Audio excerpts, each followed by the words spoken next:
Even when I'm making videos, I try not to stare at my phone too much. I'm normally just looking forward or way out ahead. I'm trying to focus on something far away, or using that panoramic vision, what we were evolved to have when we were early on hunter-gatherer societies.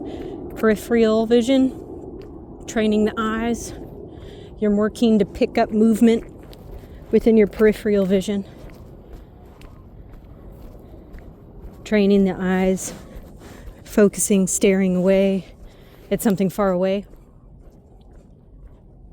Snow's starting to melt, but it's still pretty.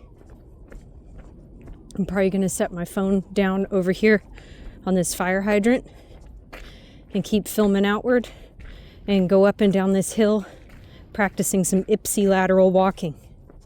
Again, Ipsy lateral walking is when you swing the same leg and arm, same side of your body, all forward at the same time, instead of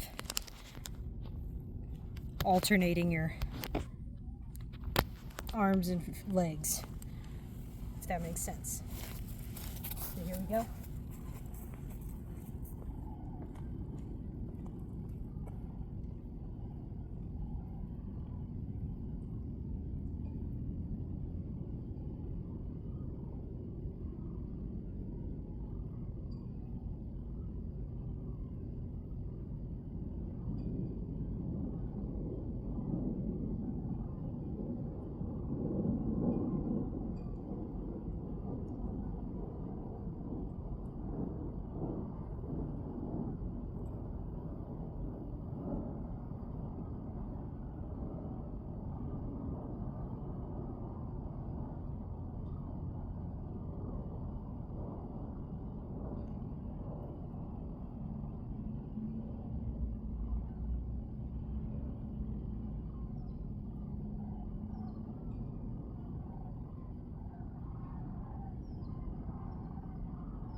So again, Ipsy lateral walking.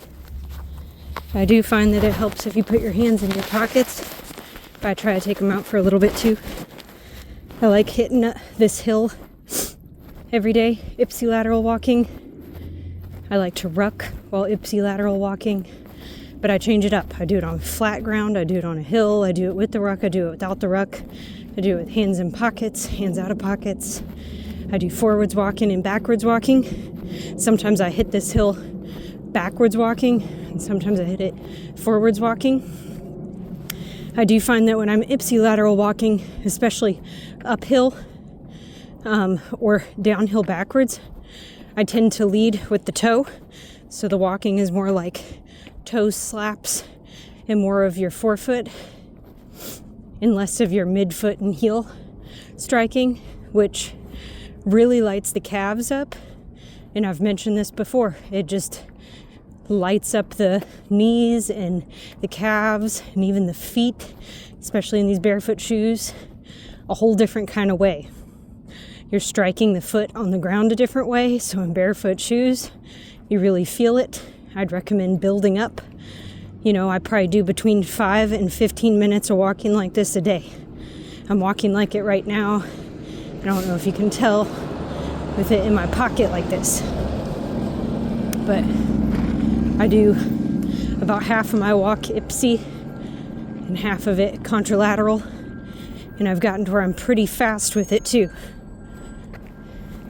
It feels pretty comfortable. I have to cognitively think about making the transition. But once I fall into Ipsy or contra, I'm comfortable. But I don't find myself falling out of Ipsy lateral and having to think about it the whole time I'm in it, and finding myself out of it and having to get back in it. It's becoming more mindless and effortless. But I do think it fires up the legs, the feet, the knees in a whole different way. So I've been really enjoying it. And I'm not to it yet, but I guess there is a Ipsy lateral challenge on Mark Bell's podcast right now with Ito Portel. And I still haven't got there yet. I'm way behind a lot of my listening because my earbuds have been broke all week. I just got my new pair in last night and I forgot it.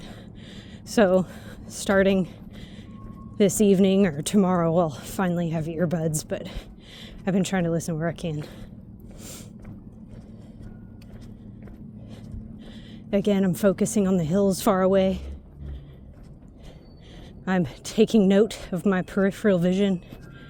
I'm trying to get that wide, full scope vision when I get out of that focus and get more into that panoramic vision.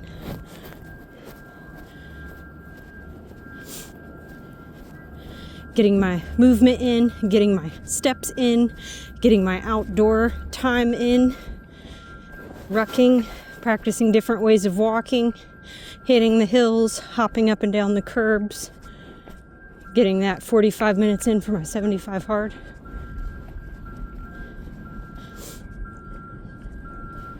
So yeah, it's not pretty. Maybe I can do this one day with a much more scenic route, and it can just be something with wind and bird song and nature that people can watch when they're stuck in an office. But I can tell you this ain't much better than being stuck in an office, so I apologize for that. And I will set you free now.